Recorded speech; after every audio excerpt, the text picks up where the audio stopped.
Hello everyone. ಇವತ್ತು ಅಂತಂದರೆ 14 February bank ನಿಫ್ಟಿಯ post market ಅನಾಲಿಸಿಸನ್ನು ನಾವು ಡಿಸ್ಕಸ್ ಮಾಡೋಣ. ಈ ಪೋಸ್ಟ್ ಮಾರ್ಕೆಟ್ ಅನಾಲಿಸಿಸ್ ಹೇಗಿರುತ್ತೆ ಅಂತಂದರೆ ಬ್ಯಾಂಕ್ ನಿಫ್ಟಿನಲ್ಲಿ ಇವತ್ತು ನಾವು ಎಲ್ಲೆಲ್ಲಿ ಟ್ರೇಡನ್ನು ಪಿಕ್ ಮಾಡ್ಬೋದಿತ್ತು, ಮತ್ತು ಬ್ಯಾಂಕ್ ನಿಫ್ಟಿಯ ಮೊಮೆಂಟಮನ್ನು ಆಧರಿಸಿ ನಾವು ಯಾವ ರೀತಿಯಾದ ಸ್ಟ್ರಾಟಜಿಗಳನ್ನು ಕ್ರಿಯೇಟ್ ಮಾಡ್ಬೋದಿತ್ತು. ಆಪ್ಷನ್ ಬೈಯಿಂಗ್ ಬೆಟರ್ ಇತ್ತಾ, ಅಥವಾ ಹೆಡ್ಜಿಂಗ್ ಮಾಡ್ಬೋದಿತ್ತಾ, ಅಥವಾ ಆಪ್ಷನ್ ಸೆಲ್ಲಿಂಗ್ ಮಾಡ್ಬೋದಿತ್ತಾ, ಈ ರೀತಿಯಾದ ವಿಚಾರಗಳನ್ನು ಇವತ್ತು ನಾವು ಈ ಪೋಸ್ಟ್ ಮಾರ್ಕೆಟ್ ಅನಾಲಿಸಿಸಲ್ಲಿ ಡಿಸ್ಕಸ್ ಮಾಡೋಣ. ಸೊ ಮೊದಲನೇದಾಗಿ ಬ್ಯಾಂಕ್ ನಿಫ್ಟಿಯ ಓಪನಿಂಗನ್ನು ನಾವು ನೋಡಬೇಕಾಗುತ್ತೆ. ಬ್ಯಾಂಕ್ ನಿಫ್ಟಿಯ ಓಪನಿಂಗನ್ನು ನೋಡಿದ್ರೆ ನಮಗೆ ಇಲ್ಲಿ ಸಿಕ್ಕಿರುವಂಥದ್ದು ಹ್ಯೂಜ್ ಗ್ಯಾಪ್ ಡೌನ್ ಓಪನಿಂಗ್. ಅಂದರೆ ನಿನ್ನೆ ಬ್ಯಾಂಕ್ ನಿಫ್ಟಿ ಎಲ್ಲಿ ಕ್ಲೋಸ್ ಆಗಿತ್ತು, ಸಮ್ವೇರ್ ಅರೌಂಡ್ 45,670 ಕ್ಲೋಸ್ ಆಗಿರುವಂಥ ಬ್ಯಾಂಕ್ ನಿಫ್ಟಿ ಇವತ್ತು ಓಪನಿಂಗ್ ಆಗಿರೋದು ಬಂದು 45,670 ಕ್ಲೋಸ್ ಆಗಿರೋಂಥ ಬ್ಯಾಂಕ್ ನಿಫ್ಟಿ ಇವತ್ತು ಓಪನಿಂಗ್ ಆಗಿರುವಂಥದ್ದು ಬಂದು 45,199 ಅಂತಂದರೆ ಆಲ್ಮೋಸ್ಟ್ 470 ಪಾಯಿಂಟ್ಗಳ ಗ್ಯಾಪ್ ಡೌನ್ ಓಪನಿಂಗನ್ನು ಬ್ಯಾಂಕ್ ನಿಫ್ಟಿ ನೋಡಿರುವಂಥದ್ದು. ಸೊ ಫಸ್ಟ್ ಕ್ಯಾಂಡಲ್ ಏನು ಫಾರ್ಮೇಷನ್ ಆಗಿದೆ, ಫಸ್ಟ್ ಕ್ಯಾಂಡಲ್ ಸೊ ಯಾವಾಗೆಲ್ಲ ಬ್ಯಾಂಕ್ ನಿಫ್ಟಿ ಈ ರೀತಿಯಾಗಿ ಗ್ಯಾಪ್ ಡೌನ್ ಓಪನಿಂಗ್ ಆಗುತ್ತೆ, ಇದು ಏನನ್ನ ಇಂಡಿಕೇಟ್ ಮಾಡುತ್ತೆ ಅಂತಂದರೆ over night sentiment down side ಇರುವಂಥದ್ದು ಇಂಡಿಕೇಟ್ ಮಾಡುತ್ತೆ. ಇದರ ಆಧಾರದ ಮೇಲೆ ನನಗೆ ತುಂಬ ಈಸಿ ಪಿಕ್ ಯಾವುದು ಅಂತಂದರೆ ಬ್ಯಾಂಕ್ ನಿಫ್ಟಿಯನ್ನು ಡೌನ್ ಸೈಡ್ ಕನ್ಫರ್ಮೇಷನಲ್ಲಿ ಟ್ರೇಡಿಂಗನ್ನು ಪಿಕ್ ಮಾಡುವಂಥದ್ದು. ಸೊ ಹಾಗಾಗಿನೇ ನಾನೇನು ಮಾಡ್ತೀನಿ, ಯೂಶ್ವಲಿ 2 ಸ್ಟ್ರೈಕ್ ಪ್ರೈಸನ್ನು ಸೆಲೆಕ್ಟ್ ಮಾಡ್ಕೊತೀನಿ. ಒಂದು ಟ್ರೆಂಡ್ ಕಂಟಿನ್ಯೂಷನ್ನಿಗೆ ಯಾವುದು 45,300 PE ಪುಟ್ ಆಪ್ಷನ್ ಸೈಡ್ ಏನಾದರೂ ಮಾರ್ಕೆಟ್ ಹೋಯಿತು ಅಂತಂದರೆ, ಅದೇ ಥರ ಟ್ರೆಂಡ್ ರಿವರ್ಸಲ್ಲಿಗೆ ಅಂತ ಕಾಲ್ ಆಪ್ಷನ್ ಸೈಡಿನ ಒಂದು ಸ್ಟ್ರೈಕನ್ನು ಸೆಲೆಕ್ಟ್ ಮಾಡ್ಕೊತೀನಿ. ಬಂದು 44,800 CE ನಾನು ಸೆಲೆಕ್ಟ್ ಮಾಡಿ ಇಟ್ಕೊತೀನಿ. ಸೊ ಮೊದಲನೇದಾಗಿ ಬ್ಯಾಂಕ್ ನಿಫ್ಟಿ ನನಗೆ ಡೌನ್ ಸೈಡ್ ಕನ್ಫರ್ಮೇಷನನ್ನು ಕೊಡಬೇಕಾಗಿರುತ್ತೆ.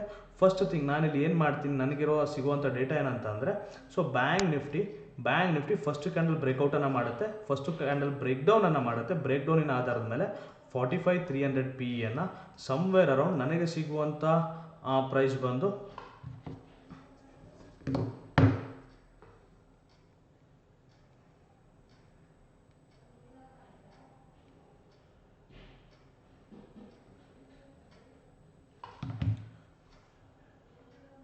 380 ಅಥವಾ 390 ಆ ಒಂದು ರೇಂಜಲ್ಲಿ ಈ ಒಂದು ಟ್ರೇಡ್ ಸಿಗುವಂಥದ್ದು 45,300. ಆಲ್ಮೋಸ್ಟ್ ಈ ಒಂದು ಟ್ರೇಡ್ ಏನಿಲ್ಲ ಅಂತಂದ್ರೆ 500 ತನಕ ಮೂವ್ ಆಗುತ್ತೆ. ಸೊ ಅಂದರೆ ವಿತಿನ್ ಒಂದು ಸಿಂಗಲ್ ಸ್ಟ್ರೆಚಲ್ಲಿ ಸಮ್ವೇರ್ ಅರೌಂಡ್ 100ರಿಂದ 120 ಪಾಯಿಂಟ್ಗಳ 100ರಿಂದ 115 ಪಾಯಿಂಟ್ಗಳ ಪ್ರಾಫಿಟನ್ನು ನಾವಿಲ್ಲಿ ನೋಡ್ಬೋದು. ಸೊ ನಾವೇನಾದರೂ ಈ ಪಾಯಿಂಟಲ್ಲಿ ಒಂದು ಲಾಟನ್ನು ಪರ್ಚೇಸ್ ಮಾಡಿದ್ವಿ ಅಂತಂದರೆ, ಒಂದು ಲಾಟಿಗೆ ಅರೌಂಡ್ 7,000ರಿಂದ 8,000 ರೂಪಾಯಿ ಕ್ಯಾಪಿಟಲ್ ಬೇಕಾಗಿರುತ್ತೆ. ಒಂದು ಲಾಟನ್ನು ನಾವು ಪರ್ಚೇಸ್ ಮಾಡಿದ್ವಿ ಅಂತಂದರೆ ನಮ್ಗೆ ಏನಿಲ್ಲ ಅಂತಂದ್ರೆ 1,500 ರೂಪಾಯಿಂದ 2,000 ರೂಪಾಯಿ ತನಕ ಲಾಭವನ್ನು ನಾವು ನೋಡ್ಬೋದಿತ್ತು. ಒಂದು ಸಿಂಗಲ್ ಲಾಟಲ್ಲಿ ಅಷ್ಟು ಲಾಭವನ್ನು ನಾವಿವತ್ತು ನೋಡ್ಬೋದಿತ್ತು. ಅದಾದ ನಂತರ ಬ್ಯಾಂಕ್ ನಿಫ್ಟಿ ಹೇಗೆ ಮೂವ್ ಆಗಿದೆ ಅಂತ ನೋಡೋದಾದರೆ, ಬ್ಯಾಂಕ್ ನಿಫ್ಟಿ ಇವತ್ತು ಬೆಳಿಗ್ಗೆ ಫಸ್ಟ್ ಕ್ಯಾಂಡಲ್ ಏನಿದೆ ಅದರ ಹೈಯನ್ನು ಬ್ರೇಕ್ ಮಾಡಿ ಅಂದರೆ ಹೈಯನ್ನು ಬ್ರೇಕ್ ಮಾಡಿದಾಗ ನಮಗೆ ಸಿಗುವಂಥ ಇಂಡಿಕೇಶನ್ ಏನಂತ ಅಂದರೆ, ಸೊ ಬ್ಯಾಂಕ್ ನಿಫ್ಟಿ ಮೇಲಕ್ಕೆ ಹೋಗ್ತಾ ಇದೆ ಅಂತ ಅಂದರೆ ಟ್ರೆಂಡ್ ರಿವರ್ಸಲನ್ನು ಕೊಡ್ತಾ ಇದೆ. ಸೊ ಪಾಸಿಬಿಲಿಟಿ ಏನು, ಇಲ್ಲಿ ಇನ್ನೊಂದು ಪಾಸಿಬಿಲಿಟಿಯನ್ನು ನಾವು ಅರ್ಥ ಮಾಡ್ಕೊಳ್ಳೋದಾದರೆ, ಸೊ ಈ ಗ್ಯಾಪನ್ನು ಫಿಲ್ ಮಾಡುವಂಥ ಒಂದು ಪಾಸಿಬಿಲಿಟಿ, ಈ ಗ್ಯಾಪನ್ನು ಫಿಲ್ ಮಾಡಿ ಮತ್ತೆ ಡೌನ್ ಟ್ರೆಂಡ್ ಹೋಗುವಂಥ ಒಂದು ಪಾಸಿಬಿಲಿಟಿ ಕೂಡ ಇರುತ್ತೆ. ಇನ್ ಕೇಸ್ ಬೈಯಿಂಗ್ ಪ್ರೆಷರ್ ಅಂತಂದರೆ ಬುಲ್ಸ್ ಕಡೆಯಿಂದ ಪ್ರೆಷರ್ ಇನ್ನೂ ಬಿಲ್ಡ್ ಆಯಿತು ಅಂತಂದರೆ, ಸೊ ಈ ಗ್ಯಾಪನ್ನು ಫಿಲ್ ಮಾಡಿದ ನಂತರವೂ ಕೂಡ ಬ್ಯಾಂಕ್ ನಿಫ್ಟಿ ಕಂಟಿನ್ಯೂಸ್ ಅಂದರೆ ಅಪ್ ಟ್ರೆಂಡಲ್ಲಿ ಕಂಟಿನ್ಯೂಸ್ ಆಗಿ ಮೂವ್ಮೆಂಟ್ ಆಗುವಂಥದ್ದು. ಸೊ ಹೋಲ್ ಡೇ ಏನಾಗಿದೆ, ಬ್ಯಾಂಕ್ ನಿಫ್ಟಿ ಅಪ್ ಟ್ರೆಂಡಲ್ಲಿ ಕಂಟಿನ್ಯೂಷನನ್ನು ನೋಡಿರುವಂಥದ್ದು. ಸೊ ಇವತ್ತು CS ಸ್ಟ್ರೈಕ್ ನೋಡೋದಾದರೆ ಬೆಳಗಿನ ಲೋ ಬಂದು 222 ಆಗಿದೆ.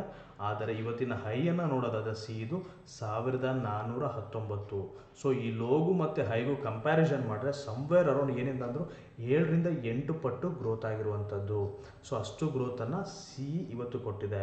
ಸೊ ಎಕ್ಸಾಕ್ಟ್ಲಿ ನಾವಿಲ್ಲಿ ಏನಾದರೂ ಕಾಲ್ ಆಪ್ಷನ್ಸಲ್ಲಿ ಟ್ರೇಡನ್ನು ತೊಗೊಂಡಿದ್ರೆ, ಮಲ್ಟಿಪಲ್ ಟ್ರೇಡ್ಸನ್ನು ನಾವು ಅಟೆಂಪ್ಟ್ ಮಾಡಿದ್ದೀವಿ ಅಂತ ಅಂದರೆ ನಮ್ಗೆ ಆಲ್ಮೋಸ್ಟ್ ಏನಿಲ್ಲ ಅಂತ ಅಂದ್ರೂ ಸೊ ಈ ಒಂದು ರೆಸಿಸ್ಟೆನ್ಸಲ್ಲಿ ಒಂದು ಟ್ರೇಡನ್ನು ನಾವು ಪಿಕ್ ಮಾಡ್ಬೋದಿತ್ತು. ಸೊ ಈ ಒಂದು ಪಾಯಿಂಟಲ್ಲಿ ಒಂದು ಟ್ರೇಡನ್ನು ಪಿಕ್ ಮಾಡ್ಬೋದಿತ್ತು. ಸೊ ಅದು ಬಿಟ್ಟರೆ ನೆಕ್ಸ್ಟ್ ಈ ಪಾಯಿಂಟಲ್ಲಿ 2 ಟ್ರೇಡನ್ನು ಪಿಕ್ ಮಾಡ್ಬೋದಿತ್ತು. ಅದಾದ ನಂತರ ನಮಗೆ ತುಂಬ ಚೆನ್ನಾಗಿ ಇಲ್ಲಿ 3 ಟ್ರೇಡನ್ನು ಪಿಕ್ ಮಾಡ್ಬೋದಿತ್ತು, 4 ಟ್ರೇಡನ್ನು ಪಿಕ್ ಮಾಡ್ಬೋದಿತ್ತು. ಸೊ ನಲ್ಲಿ ಏನಿಲ್ಲ ಅಂತ ಅಂದರೆ 3-4 ಪ್ರಾಪರ್ ರಿಸ್ಕ್ ರಿವಾರ್ಡ್ ಅಂದರೆ ದಿಸ್ ಡಿಪೆಂಡ್ಸ್ ಆನ್ ಅಂದರೆ ನನ್ನ ಸ್ಟೈಲಲ್ಲಿ ಎಸ್ಪೆಷಲಿ ನನ್ನದೇ ಆದಂಥ ಒಂದು ರಿಸ್ಕ್ ರಿವಾರ್ಡ್ ಸ್ಟ್ರಾಟಜಿ ಇರುತ್ತೆ. ಆ ಒಂದು ಪ್ಯಾಟರ್ನಲ್ಲಿ ನಾನು ಹೇಳ್ತಾ ಇರೋಂಥದ್ದು ಕೆಲವೊಬ್ಬ ಟ್ರೇಡಿಂಗ್ ಸೆಟಪ್ ಅವ್ರದ್ದೇ ರೀತಿಯಾದ ಬೇರೆ ಥರ ಇರುತ್ತೆ. ಸೊ ಬಟ್ ನನ್ನ ಟ್ರೇಡಿಂಗ್ ಸ್ಟೈಲಲ್ಲಿ ಆಲ್ಮೋಸ್ಟ್ ಏನಿಲ್ಲ ಅಂತಂದ್ರೆ 3ರಿಂದ 4 ಸಕ್ಸಸ್ಫುಲ್ ಟ್ರೇಡಿಂಗನ್ನು ಪಿಕ್ ಮಾಡ್ಬೋದಿತ್ತು ಕಾಲ್ ಆಪ್ಷನ್ ಸೈಡ್. ಹೋಪ್ ಈ ವಿಡಿಯೋ ನಿಮ್ಗೆ ಇಷ್ಟ ಆಗಿದೆ ಅಂತ ಅನ್ಕೊತೀನಿ. ಈ ವಿಡಿಯೋ ನೋಡಿದ್ದಕ್ಕಾಗಿ ಧನ್ಯವಾದಗಳು.